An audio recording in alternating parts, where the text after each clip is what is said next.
Irmãos e irmãs, a paz do Senhor. Prazer enorme estarmos juntos para continuarmos o estudo da santa e gloriosa palavra do Senhor.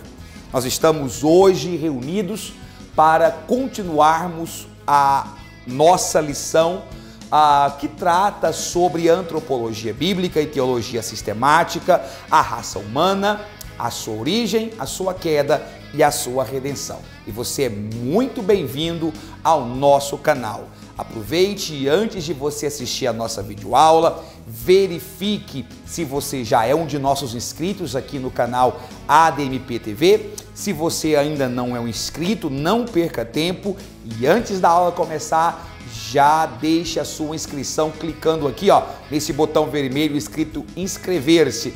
Se você já é um inscrito, faça o favor de verificar se o sininho de notificação está ativado. Ao ativar o sininho de notificação, toda novidade que entrar aqui no canal, você automaticamente irá receber e não ficará por fora de nada do que rola aqui na Assembleia de Deus Missão aos Povos. Bem-vindo e bem-vinda, o programa Escola Bíblica Dominical já está no ar. A lição de número 12 tem como título Jesus, o homem perfeito. O textuário diz: e crescia Jesus em sabedoria e em estatura e em graça para com Deus e os homens. Está registrado em Lucas capítulo 2, versículo 52. A verdade prática diz: verdadeiro homem e verdadeiro Deus, o Senhor Jesus Cristo é igual ao Pai e semelhante a nós.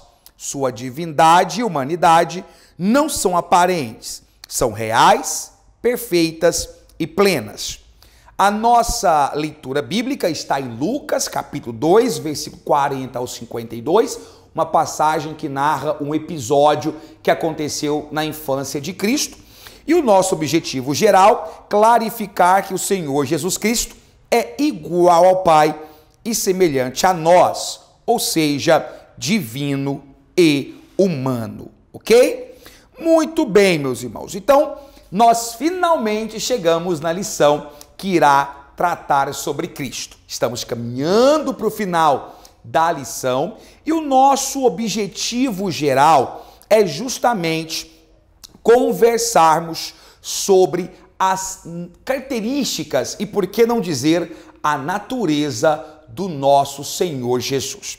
O Senhor Jesus, que é a peça central do cristianismo, é a figura-chave e o nosso ponto principal de adoração, vai ser o objeto, entre aspas, de estudo aqui nesta semana. Os cristãos acreditam universalmente que Jesus continua vivo séculos depois da sua vinda aqui na terra, séculos depois do seu ministério e da sua morte e ressurreição. E nós também cremos que esse mesmo Senhor Jesus está com o Pai na glória, diante da presença de Deus. Essa convicção só vem para nós através da chamada fé salvífica. É justamente esta fé que garante que acreditemos que a pessoa que encontra a Jesus Cristo, ela é regenerada, se tornando uma nova criatura. O conhecimento de Jesus como Salvador, através da experiência, através do estudo, nos leva a um reconhecimento imediato da existência de Jesus como pessoa pré-existente e atual. Dessa maneira, o conhecimento de Jesus é o conhecimento da principal figura do cristianismo e da história. Muito bem. E quando a gente fala sobre Jesus, e esse é o grande foco de nossa aula, nós iremos estudar sobre a sua natureza. Deixar bem claro isso aqui. E se nós vamos começar a falar sobre a natureza de Cristo, a primeira informação que deve ser passada para os irmãos é do que se trata esta natureza. Nós, cristãos, acreditamos no que é chamado de união hipostática. Muito bem, o que vem a ser a tal da união hipostática? Muito bem, a união hipostática, meus irmãos, é a doutrina que diz que Jesus, quando veio à Terra, e ainda hoje, quando ele esteve aqui na Terra, ele foi e ele é 100% Deus, e quando esteve na Terra, 100% homem e 100% Deus. Nós cremos aqui, meus irmãos, baseado nessa referência bíblica, então, que Cristo possui duas naturezas. É a união da natureza humana,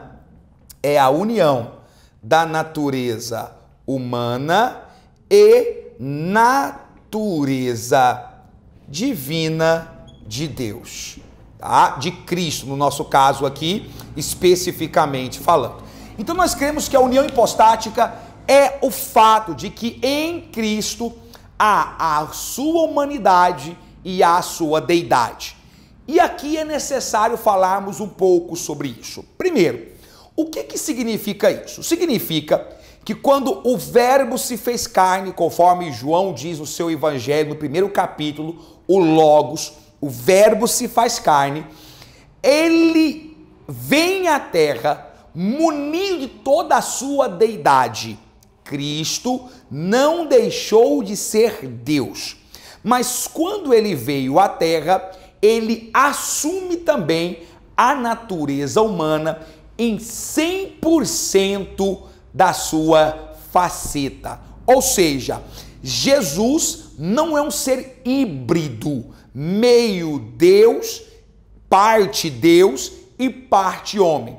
Ele é todo Deus e ele é todo homem. Nós vamos explicar isso aqui melhor para os irmãos.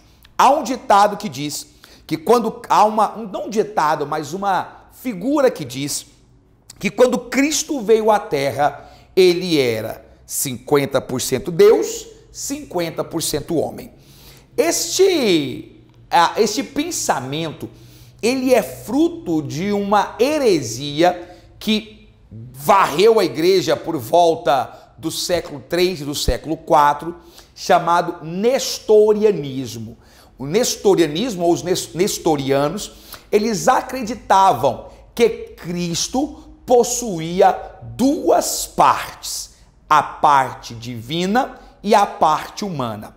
Para eles, quando Cristo vem à Terra, ele abre mão da parte divina, deixa de ser Deus e torna-se plenamente humano e nada de Deus. Isto é um problema, porque se acreditarmos que isso é verdade, nós estaremos entrando numa, digamos, sinuca de bico. Qual é a sinuca de bico que eu estou me referindo? Vou explicar melhor para os irmãos. Se Cristo era só homem quando veio à Terra, a morte na cruz foi um homem que faleceu. E o sacrifício de homem não produz efeito algum, tá? Efeito nenhum, porque seria, portanto, uma expiação limitada. Tá me entendendo? A expiação de Deus, se ele fosse apenas homem, seria uma expiação limitada. É muito comum, professor e professora, e você até pode ser questionado por isso durante a sua aula, um aluno perguntar assim: professor, quando Cristo morre na cruz, qual parte dele morreu? A parte humana ou a parte divina? E isso mostra que esse aluno tem na mente a ideia de Nestor, ou seja, nestorianismo, que assume que a parte humana de Cristo é dissociada da parte divina. E isto é um erro. Repito, se não houvesse divindade em Jesus, a expiação do Calvário seria limitada, porque seria um homem morrendo por outro homem. Ponto. Nós temos também algumas outras filosofias, como o arianismo, o apolinarismo, né, os judeus ebionitas, que têm outras ideias sobre a natureza de Cristo. Portanto, nós não vamos fazer aqui um tratado apologético delas, mas recomendo que o irmão leia, até porque todas elas foram eivadas do gnosticismo, né, que pregava a não divindade da carne, né? Então, Cristo em carne não era divino, essa era a verdade. E você vai encontrar muito disso aí ainda hoje no meio da igreja e precisamos ficar atentos a isso. Bom, o que nós cremos cremos através da união hipostática? Nós cremos que existe Cristo Deus e Cristo homem plenamente ligados. Ao contrário dos nestorianos, nós não cremos que sejam duas partes. É uma liga. Já viu uma liga metálica? Por exemplo, liga de alumínio e cobre. Já viram? Você não vê a separação entre o alumínio e o cobre, porque forma uma única liga.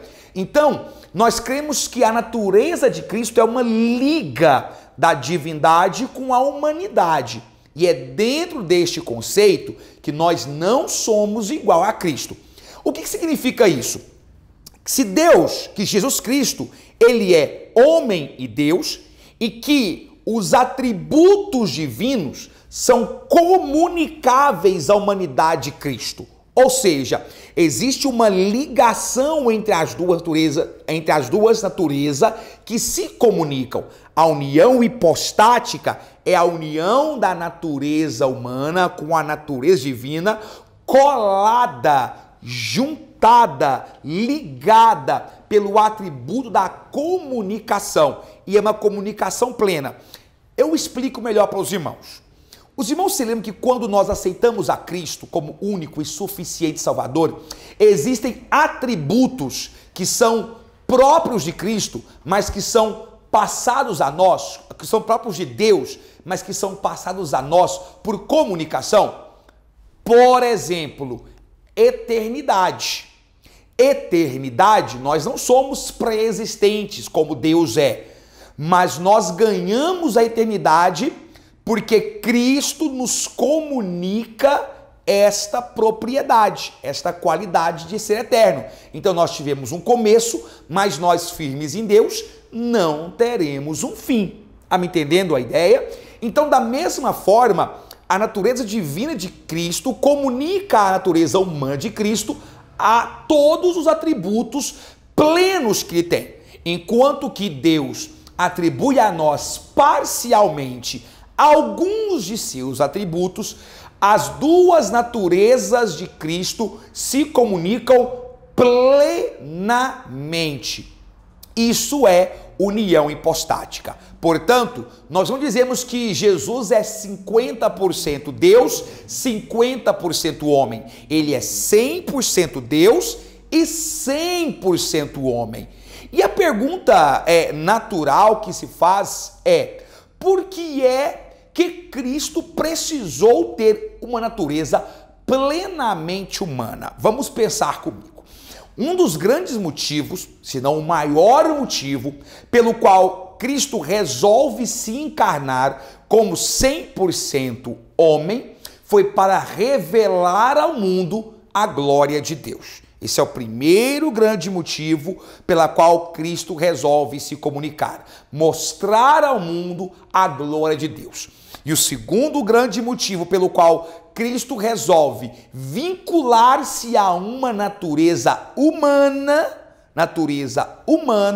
é para mostrar ao mundo o plano salvífico de Deus. Então nós podemos colocar aqui pelo menos dois grandes sentidos para a encarnação do Verbo, para que o Verbo viesse, se fizesse carne e chegasse até nós. Ou seja, se esvaziasse, como Paulo diz em Filipenses, da sua glória. Primeiro, para mostrar ao mundo a sua glória, e segundo, para mostrar ao mundo o plano salvífico de Deus. Ok? Então vamos deixar bem claro que Jesus não é meio Deus, meio homem, ele é 100% homem, 100% Deus, possui as duas naturezas e elas se comunicam perfeitamente através dos atributos de Deus. A pergunta que fica é: o que a Bíblia fala sobre isso? Não é verdade? Há respaldo bíblico para crermos na existência dessas duas naturezas? Existe algo bíblico que fala que Cristo realmente é Deus e que Cristo realmente foi homem aqui na terra? Sim, e é justamente disso que trata a nossa revista. No tópico 1, e eu vou aqui, irmãos, resumir o tópico 1 e depois o 2 e o 3 no mesmo tópico, tá? O tópico 1 vai falar justamente sobre Jesus, o verdadeiro Deus.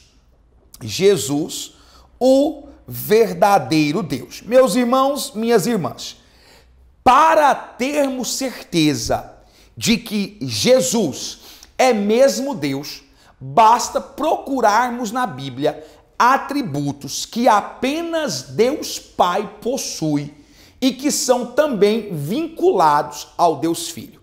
Se nós mostrarmos que os atributos plenos de Deus também estão, do Pai, também estão no Filho, nós então teremos certeza de que Ele é Deus. E isto está registrado na Bíblia Sagrada. Primeiro, você vai ver que o próprio Cristo confessa que Ele é Deus.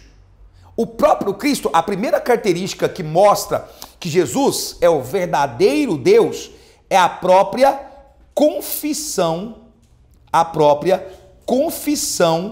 de Cristo. Eu vou ler para você. João capítulo 14, verso 8 e 9 diz assim: Filipe disse: Senhor, mostra-nos o Pai, o que nos basta. Disse-lhe Jesus: estou há tanto tempo convosco e não me tendes conhecido. Repare que Filipe pergunta: Senhor, mostra-nos o Pai. E aí Jesus responde: não me tendes conhecido. Perceba que aqui Jesus se coloca como um junto com o Pai. Quem vê a mim, vê ao Pai. E como tu dizes, mostra-me o Pai. Ou seja, aqui você pode ver que a confissão do próprio Cristo é essa. E eu vou te dizer uma coisa: não há atributo maior do que declarar que você é Cristo na mesma intensidade, que você é Deus na mesma intensidade. Além disso, você vai perceber que ao longo das Escrituras Sagradas, várias propriedades divinas foram atribuídas a Cristo. Por exemplo, você pode ver que a Cristo é atribuído a eternidade. Eu vou ler para você a nossa aula aqui é de subsídio. A eternidade ela é parcialmente comunicada ao homem, mas a Cristo ela é atribuída, é comunicada na sua totalidade. Eu vou ler para você. Isaías capítulo 9, versículo 6, há uma série de nomes atribuídos a Cristo, lembra? Deus forte, maravilhoso, conselheiro, e dos títulos atribuídos a Cristo, porque o capítulo 9 de Isaías, ele é messiânico, é como Pai da eternidade. Ou seja, diz assim: porque um menino nos nasceu, um filho se nos deu, e o principado está sobre os seus ombros, e se chamará maravilhoso, conselheiro, Deus forte, lá vai, Pai da eternidade, atributo perfeito. Quer ver uma outra? João capítulo 1, versículo 1 e 2. Anote, meu irmão, anote, é importante. João capítulo 1, versículo 1 e 2. O famoso princípio do evangelho. No princípio era o verbo, aqui no original, logos. E o verbo era Deus, e o verbo estava com Deus. Ele estava no princípio com Deus. Aqui João faz três coisas. Ele primeiro reforça o fato de que Jesus é Deus, pois diz, e o verbo era Deus. Segundo, João reforça que Cristo está com Deus, o verbo estava com Deus. E terceiro, reforça que ele é eterno quando diz, ele estava no princípio com Deus. O próprio Cristo disse a si mesmo, em verdade vos digo, que antes que Abraão existisse, eu sou. Eu sou. E ele usa uma expressão similar à que Deus utilizou quando... Aliás, similar não, idêntica ao que Deus utilizou quando fala com Moisés lá na sarça ardente no deserto de Padara. Deus diz assim, olha, diga ao rei do Egito, ao faraó, que o eu sou te enviou. Outra propriedade, essa é incomunicável ao homem, só Deus tem. Onipotência. Além de ser eterno, ele também é onipotente. Anote as referências. Anote as referências. Eu acho interessante porque a primeira grande referência que nós temos está em Apocalipse. Não é a primeira, né? Mas uma das grandes referências que nós temos está em Apocalipse, quando João chama Jesus de o Todo-Poderoso, ou Deus Todo-Poderoso.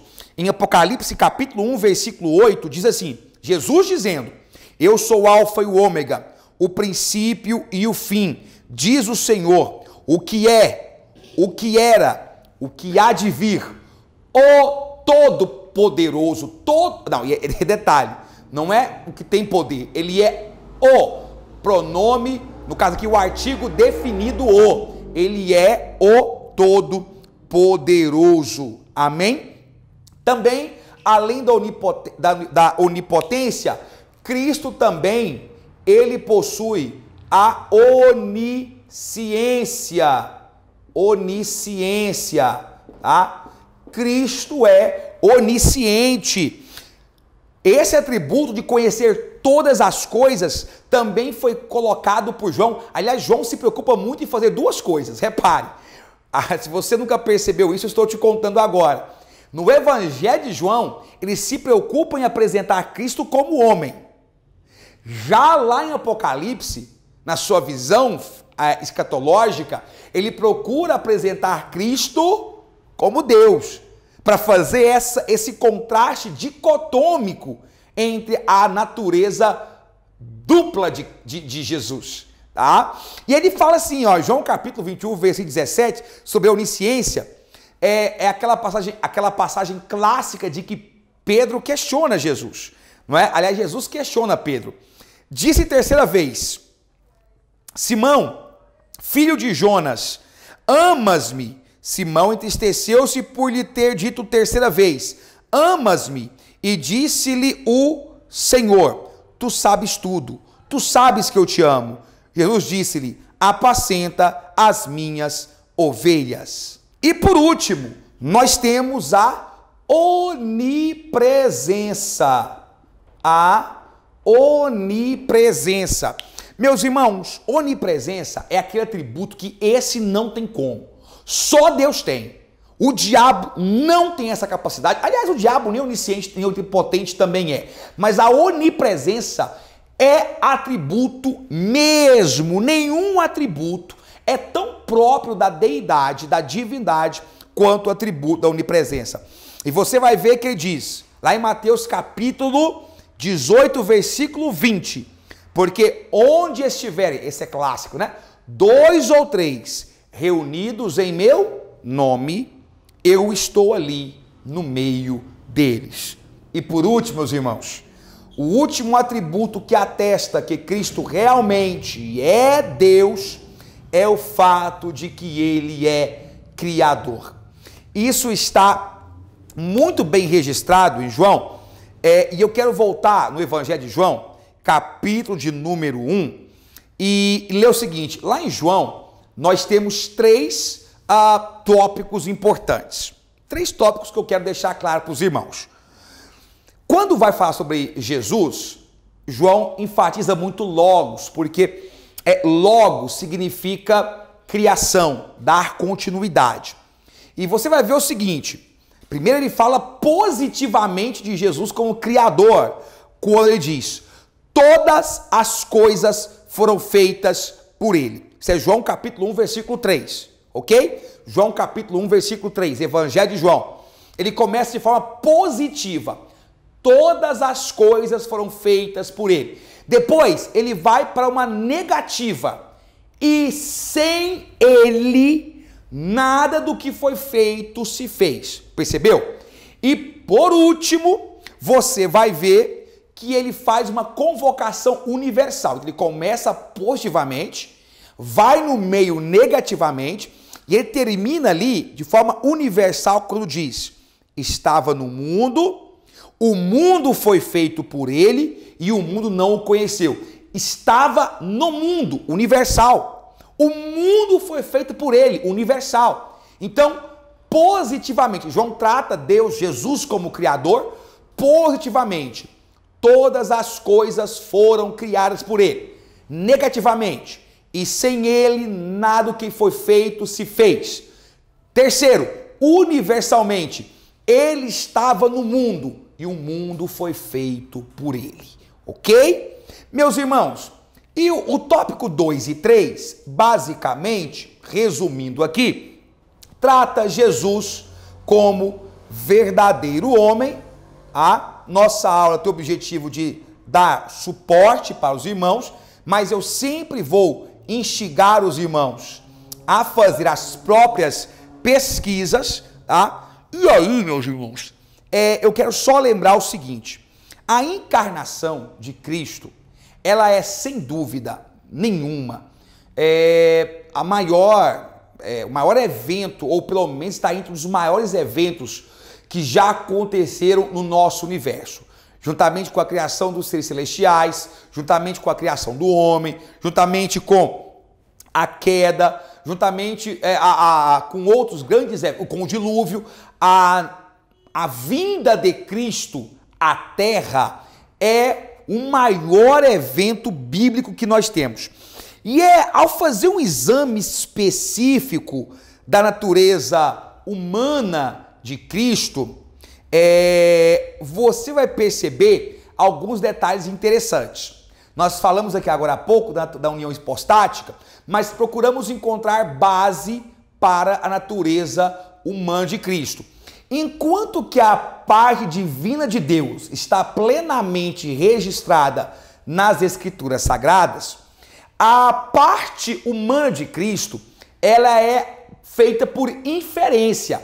Ela não está tão explícita assim nas Escrituras Sagradas, mas você vai encontrar vestígios dela ao longo de todas as Escrituras. Portanto, é bom deixar claro isto para os irmãos, tá? Assim como a Trindade, tá? Também não está explícita, mas está implícita no contexto bíblico. Então, por exemplo, vamos começar aqui percebendo como é que João aborda essa parte da humanidade de Cristo. Lá em 1 João, capítulo 4, versículo 2 e 3, você vê que João diz assim, nisto conhecereis o Espírito de Deus.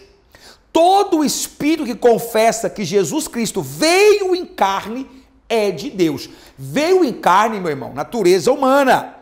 E todo espírito que não confessa que Jesus Cristo veio em carne não é de Deus. Mas este é o espírito do anticristo, do qual já ouviste que há de vir, e eis que já agora opera neste mundo. Você pode ver que o próprio João está afirmando, Cristo teve a natureza humana, por quê? Porque ele veio em carne.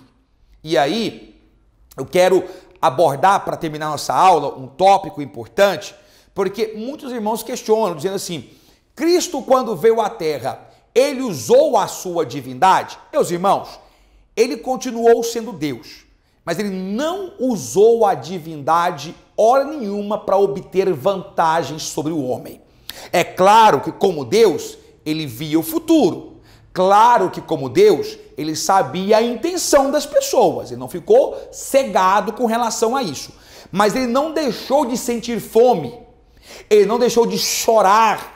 A Bíblia atribui a Deus sentimentos inerentes, sentimentos e ações inerentemente humanos. Quer ver? Mateus capítulo 22 para frente, quando Cristo se aproxima de Jerusalém, ele olha para a cidade, o povo que afluía, os seus olhos começam a se encher de lágrimas e ele chora sobre Jerusalém, dizendo: Jerusalém, Jerusalém, como eu quis juntar vocês debaixo da minha asa, como a galinha junta os seus pintainhos. Sentimento de tristeza, sentimento humano.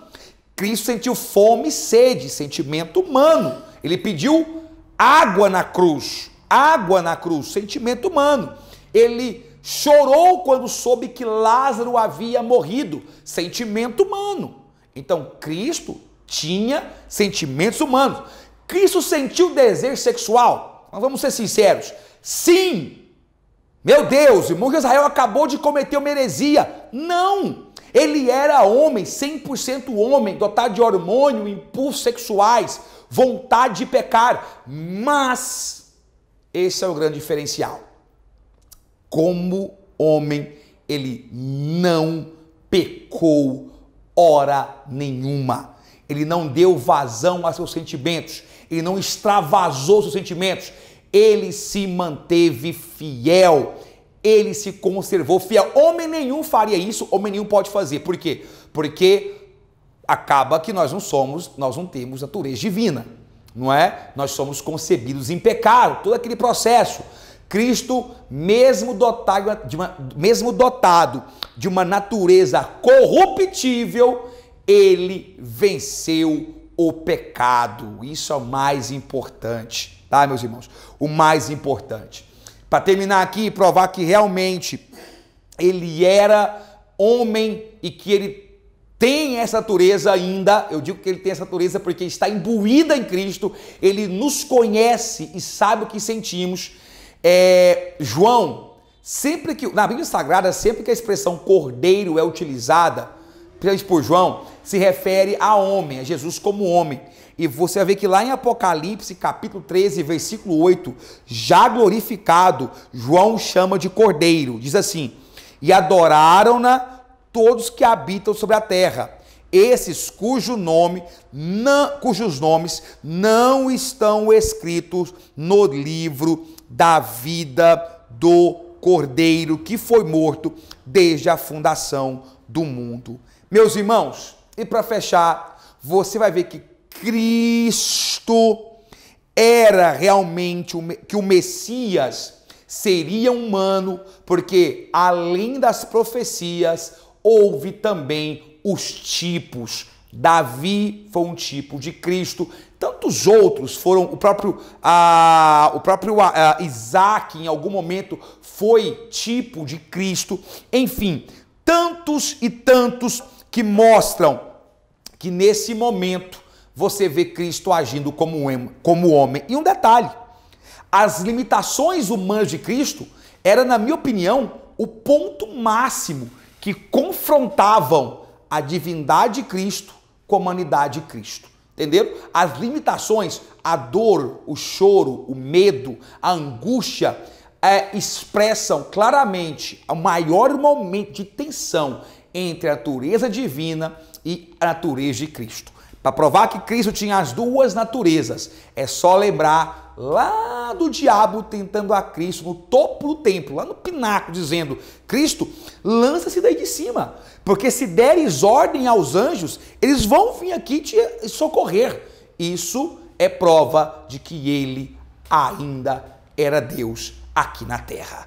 Amém? Meus irmãos, como vocês já sabem, a aula é apenas um complemento. Façam as suas pesquisas, usem aquilo que você quer aproveitar aqui, que você gostou, pesquise mais. Em nome de Jesus, a sua aula será abençoadíssima. Amém?